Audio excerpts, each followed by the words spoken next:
Yo, what's going on, y'all? It's your boy So, in case you ain't know So, and welcome back to another dope episode of Sports with So. Coming to you live, y'all. This week, the Dolphins get us an Xmas present for the holidays. The Heat have won 3 in a row after losing to Minnesota, and the Panthers are struggling to get some consistent wins. It's time to take a ride, y'all. Let's go!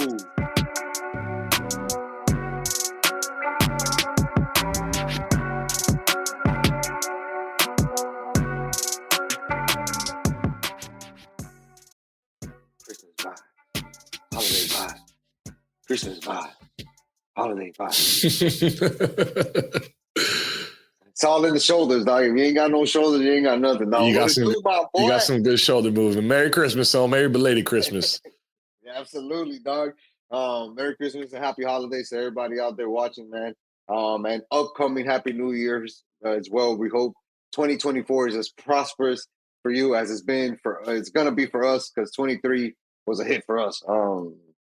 Personally, on the show, we've done great, right? Like we've gotten a bunch of interviews. We've been to some dope ass events. We've gotten some behind the scene footages. Like, what haven't we done this year except for travel? That's the one thing that's not in the budget yet, right? Like, Sports with Soso is not on the road as much just yet. Yo, you good back there, dog?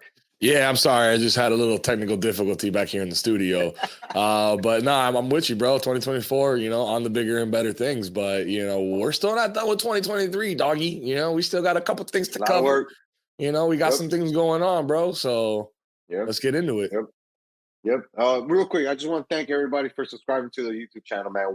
We beat our goal of over 50 subscribers this year. Earlier this year when we started, we were at like 220 something. We're up at like 311 now, 315. So we really appreciate everybody rocking with us and growing with us together. And we hope you guys are enjoying these videos and having a great time, like my man and Joel and I are having today, especially after talking about a great Dolphins win on OnlyFans. Go check that out. It's on our YouTube channel out right now. Dolphins got that big victory over the Cowboys 22-20. And now we face a difficult opponent, Joel, in the Baltimore Ravens.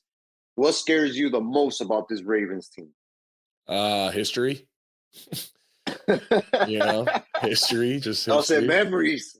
I mean, dog, there's a lot of storylines. I mean, especially as a Dolphins fan, and this Ravens organization, we go to battle with these guys, bro. And sometimes, we get the best of them, and sometimes, they get the best of us. And the last two matchups that I think about when I think Ravens, I think last year, the craziest comeback, story we've had, that 50, it was a shootout, I forgot what it was, like the score, like 48, 40 something. I don't know. It was a high scoring game where we ended up coming back against Baltimore and we ended up taking the dub, which is one of the best wins I can remember, for the Dolphins in a long time.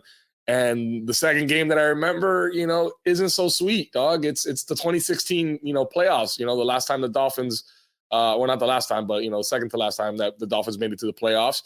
And we saw a first round exit, courtesy of the Baltimore Ravens who spanked us that day. So, it's history, bro. There's history there. But I think that this is the best Dolphins team that, the Ravens have faced, and, especially at least in the last 20 years, they have a great team, but so do we. No, you're right. This is probably the best version of this Baltimore team that we've seen, right? Or has happened. And let's say for Baltimore in the last 5 years, they're 12-3 right now, currently 5-2 at home. A team that just went on the road and beat a very good San Francisco 49ers team. Shout out to Frisco. But this is a team that is a measuring stick, right? Like if you really want to see how good you are, how well can you play against this Baltimore Ravens team? And one thing that I specifically have noticed, Joel, for Tua and the offense, it's winning the turnover battle by not giving up the turnovers, right? Like the defense doesn't necessarily have to come up with the takeaway, right? Because the takeaway against the Cowboys was a fumble. And we didn't cause the fumble. They caused the fumble, right? And that mishap, and we just happened to pounce on the ball. Yep. Other than that, we didn't have an interception and we didn't have another fumble recovery throughout the game. So we won the battle of turnovers by not giving away turnovers. and like you said on OnlyFans, there was that one play where Tua dropped the ball right off that snap, but he was able to pick it up and make something out of it. That shows you that he's aware of, like, all right, we can't mess this up where we give the opponent an opportunity to kill us much easier, which allowed us to win the field position battle, which allowed our defense to win that battle more often than not, that ultimately won us the war. I think if we're going to beat Baltimore, we have to face it with that same type of mentality, right? Let's not give the ball away, because this Baltimore defense is a tough defense. They get to the quarterback, they knock down quarterbacks, they hit quarterbacks.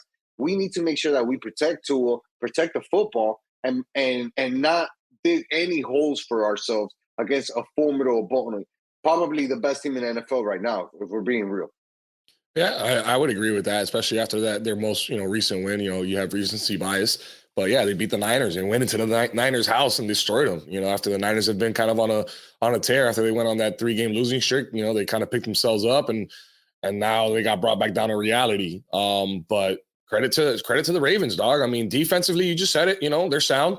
They got pieces there just like we do on D-line. They got good linebackers, fast linebackers. And they get to the quarterback, bro. They're nasty. They're fast. They play aggressive.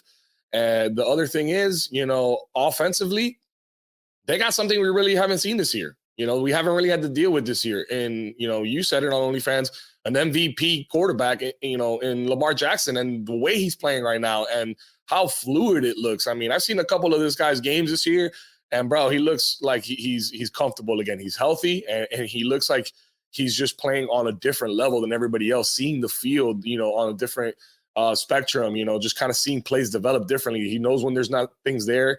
We're not really seeing that trigger happy Lamar where it's like just tuck it and run. It's like, no, he's scrambling to open up space, making us think that he's going to run, and he's finding people open deep. So we have a real tough task. Our defense has been playing at an elite level, but this is probably, you said it, the measuring stick. This is probably the toughest task that this defense is going to see, year to date. Without a doubt, man. They're 9-1. 9-1 in their last 10 games. Losing that one game in Cleveland, 33-31. Other than that, they've won close games. They've won ugly games. They've won games against inferior opponents, better opponents. Doesn't matter. This is a Baltimore team that's accustomed to winning. Right now, they have the MVP of the league in Lamar Jackson, because what he's doing is unstoppable. And the Dolphins and Mike McDaniels have to figure out a way to really stop that onslaught. And this defense, they've only allowed, and score because, we only saw one offensive touchdown in this Cowboys game. Not going to be enough, right? Let's be honest. You're going to have to score more than one touchdown in order to beat Baltimore. And this defense, their defense has only given up 244 points this year. So, yeah, there are games where they look really great, and there are games where they give up points, but ultimately they always find a way to shut teams down at the end and walk away with a victory. My biggest harp is going to be the turnover battle. It's going to stay in that same realm. If we win the turnover battle, not give any away, then we're going to win this game. And we don't really have to worry about how this is going to affect us. Granted, this is another playoff game for us. The mentality has to be there, playoff mentality. During practice, it has to be high level, full energy, full goal, no breaks. Like, you know what I mean? Like, I had that high intensity during practice, leading up to the game. Go into Baltimore with the winning mindset of, hey, we're the underdogs here. People don't believe in us. We're going to show them Dolphins football, how tough we can be, and go out there and win a big game. And I think we can do it, even though we're not expected to do it, right? Because the line right now is favoring Baltimore. I still think the Dolphins have a legit chance of winning that game in Baltimore. Of course. I mean, nobody on this show is going to say the Dolphins don't have a chance. I'll tell you that right now. But yeah, bro, I'm with you there, bro. Offensively, don't be your worst enemy. You talked about that, right? Don't give up turnovers and stupid things of that nature. Defensively, just try to contain Lamar. I mean, I'm not trying to say get to Lamar, contain Lamar. The key word is try. I'm giving this guy his flowers, bro. He's a beast, bro. We know Lamar Jackson, especially at the level he's playing right now, he's a threat. Yeah. He's a big threat. But if we can contain him, force him to maybe make a couple of questionable throws, I think our defense is playing at such a good level, bro, where we might be able to see, a couple of turnovers here that they're not expecting, and that could potentially frazzle a team like the Ravens. I agree because I think that our corners, just like Dak Prescott, he's a big, tough guy, hard to tackle, and I think that facing Prescott was a good tune-up battle to do the same thing against Lamar, right? Because you're Yep. gonna have to face this guy in the open field, make good, solid tackles when the opportunity arises, and if he throws a ball where you can get your hands on it, come up with the pick. He's been outstanding this year with his throws and running the ball, but when he does throw the ball, he sometimes gets himself into trouble with unnecessary throws, forcing the ball, and we can take advantage there. The line is only 3.5 for Baltimore. So if you're a betting fan, definitely take the Dolphins because those 3.5 points, they're going to be useful. And I think that the Dolphins are going to surprise a lot of teams. I'm taking that Dolphins look, money line, Papa. We win this game. Not only do we clinch the division, right, but all right, now we put pressure on Baltimore to go and finish out their season, right, with a victory, putting more pressure on Buffalo to come down here to face us in the last game of the season, where it's we can't let this go or rest players because we're playing still for the number 1 seed. Right. So this is a big game. Absolutely. You just said it right there. The implications are astronomical at this point. We clinched the playoffs with the win against the Cowboys, but we didn't clinch the number 1 seed. We didn't clinch home field advantage. And I would rather see us playing at home, through the playoffs at least, So this has a lot, man, a lot riding on this game against Baltimore. It's a road game. We're going to have potentially road games, in the playoffs, maybe, who knows how things play out. They're a number 1 contender in the AFC. You know what I mean? Like, what's your worth? Where do you stand? Where do you measure against that? They've had your number before, 2016 playoffs, there's a lot there, for this game, a lot to prove. And I feel, like I said, I feel the most confident I've felt in a Dolphins team, going into this game against Baltimore, bro. I really think that we can hang with these guys. Yeah, no, I'm with you 100%, and I'm sure that the rest of Dolphins Nation is with us, man.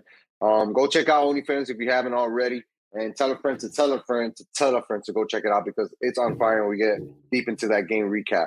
I think the Dolphins are going to win on Sunday against the Ravens. I really do believe that. Let's talk about another team that's riding the winning streak. That's our Miami Heat. They won 3 in a row after losing their last game to Minnesota at home. And for me, the way that they've been winning coordinates with the return of Tyler Hero. We've seen that Tyler Hero's return, more points, more offense, smoother offense. Not a coincidence that we're winning games against good and bad teams, right? Because that in that 3-game winning streak, we beat a real good Philadelphia 76ers team who's been up and down this year, but a team that's, ahead of us as far as the standing goes. And then we beat the Magic, who before that we beat Atlanta, who's a team that's on the bottom of the Eastern standings, a team that we should beat. And before that, we beat a team that's up and rising in Orlando, which is an in-state rival, a team that's ahead of us right now as far as the standings go. But those 3 victories, Joel, came off the Minnesota loss where we were ahead yet again, and then we come back and then allow Minnesota to get away from us. I think that game really woke up the offense because since then, not only has Tyler Hero been popping off, Duncan Robinson has really spurring his defenders with the type of offense that he's creating. It's not just the threes. It's when he puts the ball on the floor now that's really creating problems for defenders. Yeah, he's super dangerous with the 3, so you got to respect it, right? But that's been the development in his game is being able to, put it on the ground or, take it to the rim. And that's something I love when that's going for him because, for Duncan, that's great because it's going to open him up even more, because then now they're going to have to respect, all right, maybe he is going to drive it on me and then boom, he can just shoot it all day. So it's like, pick your poison, but that's only when he's riding hot. I will give you credit though. I will say that yes, it coincides with the return of Tyler Hero, the spark that the Heat needed. Kind of also coincides with the return of Bam Adebayo. I will say that, but Tyler Hero is definitely doing his thing. He seems like he's, what's the word I'm looking for here? Like he's looking for revenge, kind of, like it looks I like like he's that. playing aggressive, bro. He's looking like to prove something right now in these last couple games. But another guy looking to prove something that has been playing like it is the rookie Jaime Jaquez Jr. And I want to make sure we give this guy his flowers for his most recent performance against the Philadelphia 76ers, where he had over 30 points. Shout out to the rook. Career day for him. And look, what's crazy is that Caron Butler had a quote that was floating around Twitter where he said that when the Heat were doing their pre-draft evaluation of Hawkins, it's like, man, this is the dude that we can plug in right now and have him fully bought into the offense and not miss a beat. And he's shown that. Because defensively, we knew what he was going to do. He was going to come in and work hard and fight for rebounds. We knew that about Jaime Hawkins. The question was, how much can you contribute offensively? Because you're an undersized kind of big four who can go at bigger guys, find ways to score baskets, but you're not offensively gifted. This dude has shown, just on his three-point shooting alone, he's still above 43% from the three-point line. This kid has shown that he's willing to come in and play whatever role is necessary in order to make an impact. And you said it, man. Like, even in the Orlando game, dog, like, he's able to get the start, right? He has a rough game as far as shooting goes, 3 of 10. But guess what? He's 4 of 6 from the free throw line, has 3 rebounds, including 2 offensive rebounds, one of the bigger ones, and a big block in the fourth quarter. Follows that up with another big performance against Atlanta, where he goes out there, starts again, this time much better, 50% from the field, 19 points with 7 rebounds, including 4 offensive rebounds. This dude is hustling. Hustle, and sometimes dog. he plays like if he's just playing on the hard court outside at his hometown. And that's the type of energy that we need. And it's effective and it's infectious because the rest of the team is feeding that. You mentioned Bam earlier, and I wanted to talk how, his anchor, you know what I'm saying? Him being the defensive anchor on this team has made a big impact because it allows Tyler Hero to do his thing offensively. You're right. Bam has really came in and shut down the defenses, offenses that we faced in the fourth quarter. His presence, as far as blocking, playing alongside Highsmith, playing alongside Hawkins, they're providing a different type of front court or that teams are not used to. It's very athletic. I do want to say this. Tyler Hero's offense is what allows us to win games much more easier when it comes to fourth quarter offense, right? Because when the shit slows down and you pass, the ball ends up in Hero's hands, he's going to be able to make a move or at least put up a shot. And that's what we needed. And, by the fact that he had 28 points against Atlanta, another big game against the 76ers, excuse me, where he had 22 points. Bam had 26 that game. Hawkins with the 31 that you mentioned earlier. That just shows you that when Hero's offense is flowing, everybody else is flowing. One thing I do want to point out before I give you a chance, Duncan, he had 21 points in that fourth quarter in the Atlanta game. That's the game that we won 112-103 without Jimmy. And again, teams focusing on Hero allows Duncan to get much more better looks. And he was hitting some wide open threes in that fourth quarter. Yeah, no, you just mentioned it there. No Jimmy in Atlanta, and we also didn't have Jimmy in Philadelphia. So that's giving these guys, leeway, all right, who's gonna step up? Who's gonna be the guy? We don't got Jimmy tonight, who's our ace, and he hasn't been playing like an ace when he has been playing. So who's gonna be that guy? And bro, these boys are competing, bro. Everybody's doing their thing. It's unselfish. You know what I mean? It's they want to win. They're keeping each other accountable. And now we got our key pieces back. I mean, Hero is looking like a spark, bro. Hero's looking like a big spark. Jaquez is looking like, the best Christmas gift that we could have gotten. I don't know if you saw this. Rookie of the year? Yeah, bro. I mean, right? All the noises around Victor Wembanyama, Spurs suck.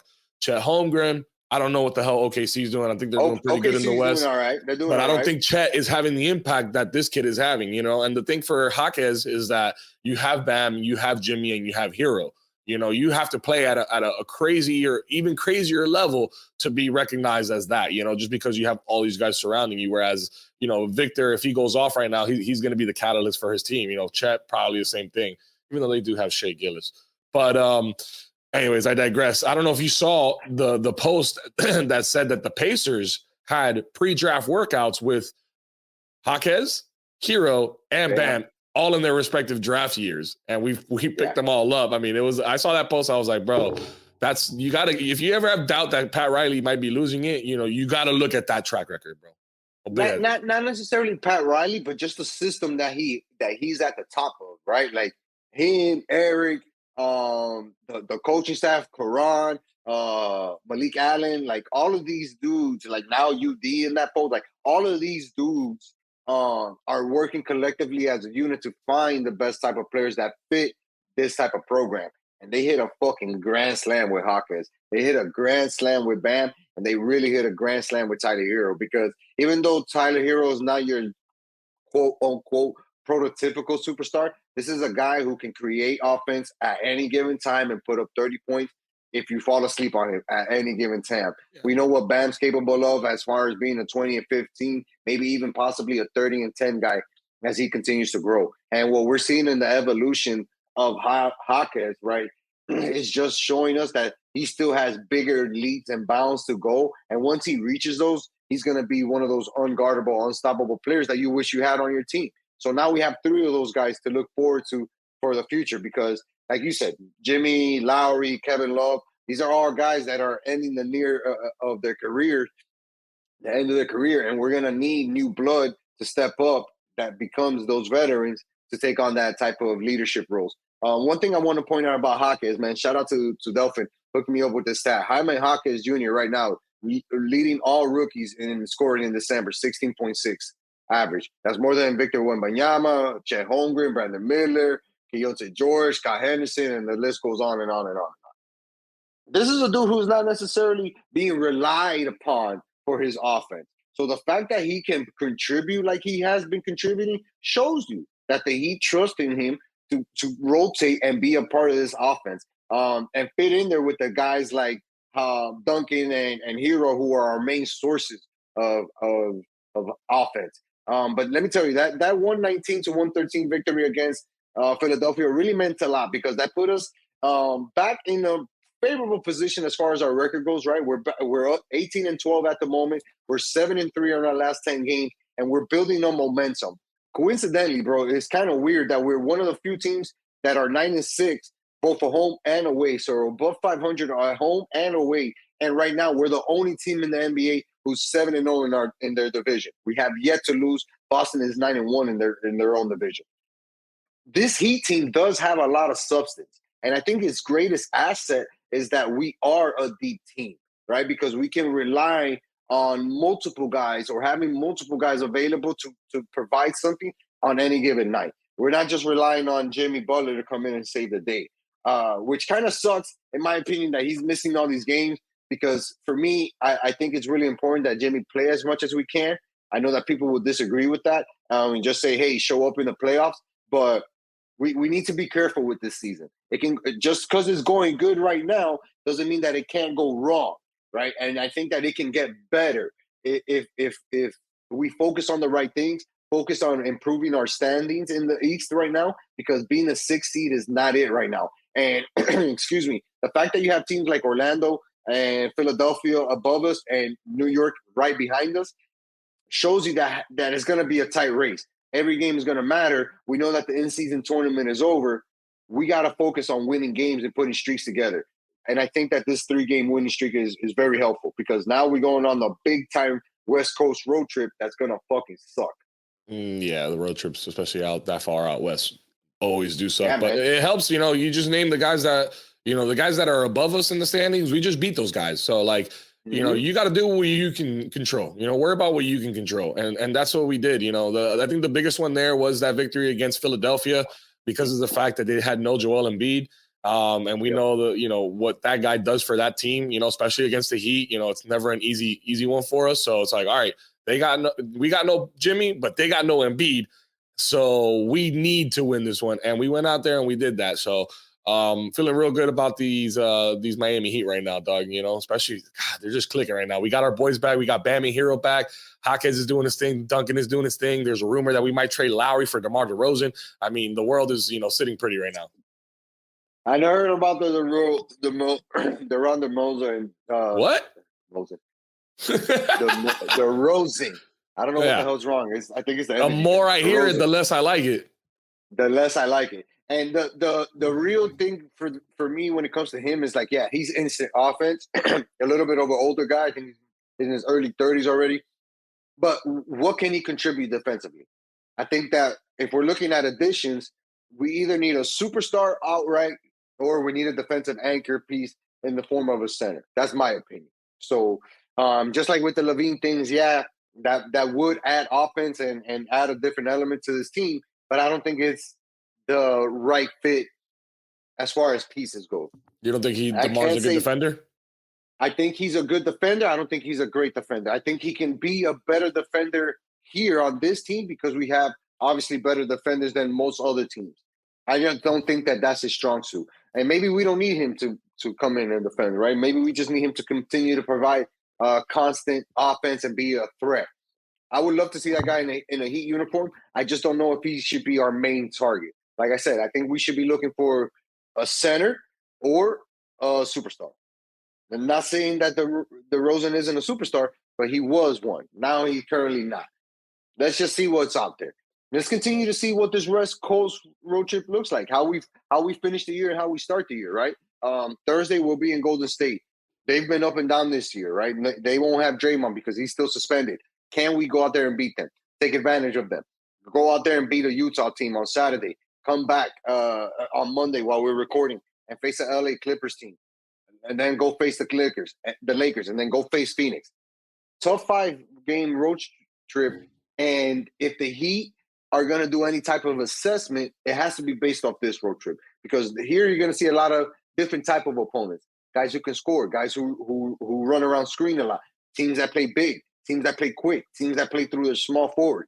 We're going to be able to see what we're really lacking in off of this road trip, and then I think that we can make an assessment off of that and be like, all right, maybe we do need a DeRozan. Maybe we're better off with a Levine who's a little bit taller and a better defender. Maybe we do go try to find a big center, a backup center. That's what I think that we're going to be able to focus on after this road trip. But it's going to be a tough road trip, man. It's going to be a rough West Coast trip. I mean, it's you just rattled off all those teams, and I'm like, those are all beatable teams. You know, the Lakers are kind of struggling after their in-season tournament. The Clippers, you know, they're always kind of suspect.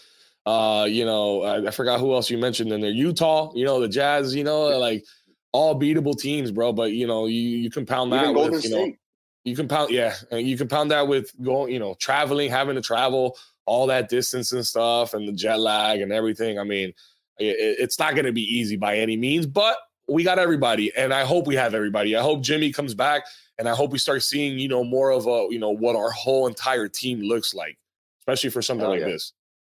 Look, right now, Golden State is 10th in the West. I mentioned Utah. They're 13 and 18, under 500. Phoenix, 14 and 15. They're under 500.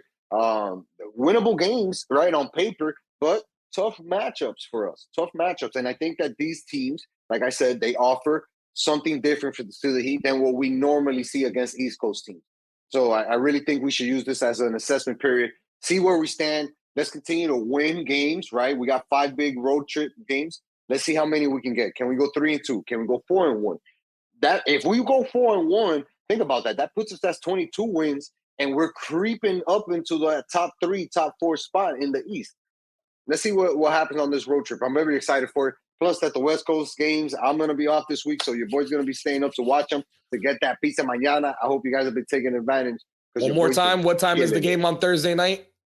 It's at 10:30, dog. 10 o'clock tip-off against Golden State. Saturday's game is a little bit more manageable. It's a 5 o'clock tip-off before New Year's, the day before New Year's Eve.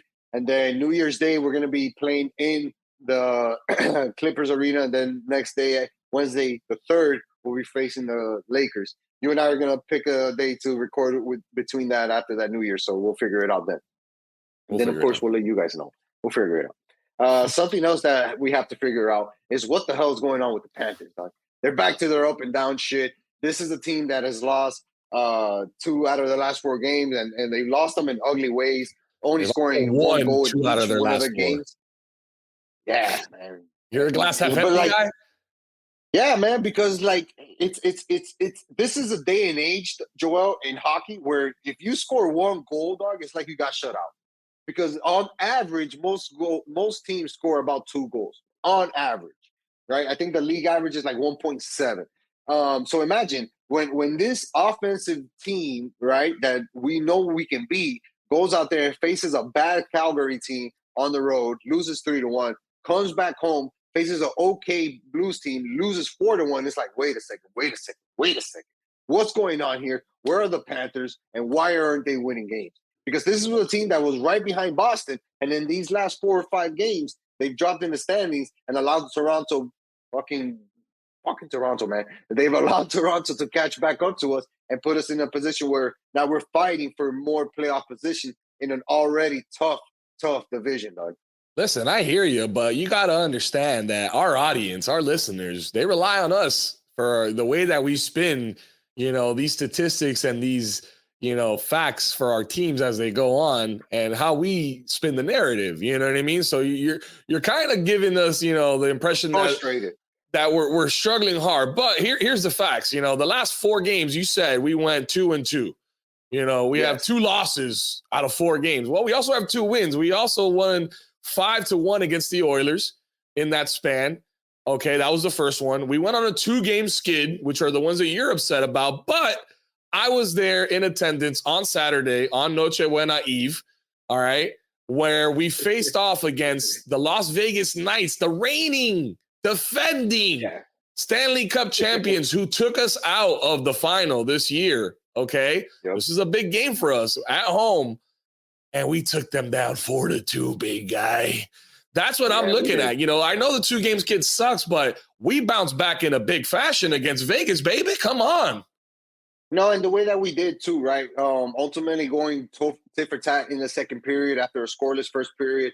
Both teams scoring 2 goals in that second period, and then ultimately really clamping down on defense on that third period while scoring those 2 goals to go ahead and get the dub at home.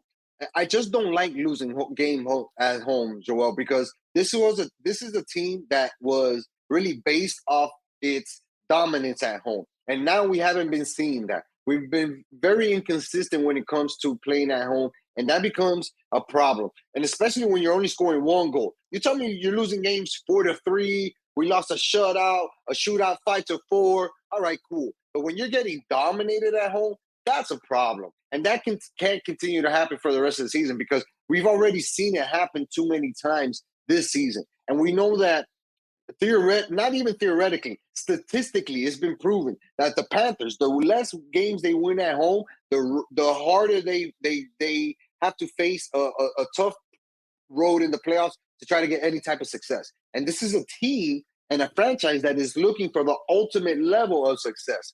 We've been in the playoffs, check. Won playoff games, check. Made playoff runs to get to the finals, check. And then we came up short. We need to get over that hump. We haven't been able to do that as a franchise. And the way that we've done it is by being great at home. We haven't been able to do that this year. We've also been able to make runs. We've only won one big winning streak. We've only had one big winning streak this year. It's only been a 5-game winning streak. Other than that, it was a 3-game winning streak. Other than that, we haven't put any winning streaks together. What we've seen is losing streaks. 2-game losing streaks here, 2-game losing streaks here, 3-game losing streaks here. That's a bad look for this Panthers team because that just shows you how inconsistent they are. And for a franchise that's looking to be based off of consistency, this can't continue to happen. And I don't know if it's the coach. I don't know if it's the players. I don't know if it's the execution. I don't know if it's injuries or how the minutes are being divided between the lineups. All I know is that in order to be back to playing Panthers hockey, they got to start winning games at home. And they're going to have a chance to do that because they had these 2 games at home, the Saturday you went to, and then you had a quick road trip to up the road up in Tampa Bay before they come back home and face New York and Montreal to end the year. They need to win those 3 next games because they're all in the state of Florida. Minimal travel, quick flight up and down to Tampa, probably even same day. So there's no excuse here for the Panthers to not rip off 3 games and win 3 straight before the year's over and really get back into I don't want to say a formidable position, but a more concrete position in that Eastern Conference, because you do not want to go toe-to-toe with Toronto, especially seeing how Boston is starting to run away with it. They've fallen off a little bit, but they're still the best team. And Tampa Bay is only 1 point behind us. And by the way, a really good team in Detroit is only 4 points behind us. So if they're kind of in the same bubble as the Heat, unsurprisingly, where if they're not able to put games together and really keep the pace of the rest of the division and the conference, they're going to find themselves at the bottom of that race. And once you're at the bottom, you're more than likely looking at an early exit. Are you, though? Because we're talking about two teams that were in the bottom. They didn't even get a ticket, they're standing room only tickets to the concert, dog. They didn't get VIP. They didn't get the balcony. Standing room only, homie. And guess what? They made it all the way to the stage. So I hear you, bro. I hear you. The last 10 games for the Panthers, 5-5. Underwhelming. You're 500, but it's kind of underwhelming for, a team that was just in the Stanley Cup Finals. I get that. Yeah. However, you're carping on them about, winning streaks at home. They're sitting at 9-5 at home right now. 4 games over 500. I will take that all day, especially to start the season right now. This is a team that's still kind of figuring things out. On Saturday, that first period that was scoreless, dude, we had 20 shots on goal. 20 shots on goal in that first period. To their 4, they just weren't dropping. You know what I mean? They were good. They were good shots, but their goalie just defended that much better in that period, and then we kind of get it figured out. I think the biggest thing that I agree with you is, we want to be more consistent. We want to have more of those win streaks. We want to have those 3-game win streaks, have multiple. If they're broken up by 1 loss and we bounce back with another 3-game win streak, I don't think you're, as upset as you are right now. I think that's what we've seen is the lack of that, being able to put it together. 5-5 in your last 10 games. Kind of underwhelming for this team. I hear you on that, but I think better days are ahead for the Panthers. I think so too, but I just want to see that dominance, right? Like, because we've seen at least some of that in the Heat, right? And now we're about to see it possibly take off really with the Heat. They're on a 3-game winning streak. They got players back. They're feeling really good about themselves. I haven't necessarily felt that from the Panthers, right? Because nothing, even from their posts, like on Instagram and on Twitter, like, you see the guys getting along together, but like, you don't see that exuberance of energy. And I don't know if it's because they're not winning games like they were used to, the vibe's off. I don't know. But I just know that in order for this franchise to be successful, it has to come in winning streaks, especially at home. Let's see. Let's see how they can progress, because they're still in it. Technically, they're still in it. A long season left to go, and they're going to have more home games than not, because they played a lot of early road games. So let's see how they can turn it around and turn their season around and really get a hold of it and rip some wins off, man. Catch Boston. Yep. Let's catch Boston. 19-12 right now, and we're sitting in 3rd place in the Eastern Conference behind the Bruins and the Maple Leafs, like you said. So those are all good teams. Dude. Those are all good teams, and I think we're sitting in a pretty good spot for right now. Yeah, man. Doable, man. Doable. But this is it, man. The last episode for the year, brother. It's time to wrap this thing up. Wild, son. 2023. Crazy, son. It's been real, dog. Man. Episode 168, doggy. Woo. Damn, we should have finished on 169. But we still got time. We still can sneak one in there. Nah, we start off the year with 169. You know what I'm saying? Boom. 169 coming to you guys in 2024. I'm looking forward to it. Show. We really appreciate you guys joining us on this journey, man. Continue to ride with us. We hope you're having a great time, because we're having a blast doing it and bringing it to you. And until make sure you tell a friend. Make sure you tell a friend. To tell another friend. To tell everybody that they know. 2024 is going to be Sports with Sosa's biggest year. We're going to make this thing pop, and you guys are going to be a big part of that, man. Until next time. Peace. Fins up, baby.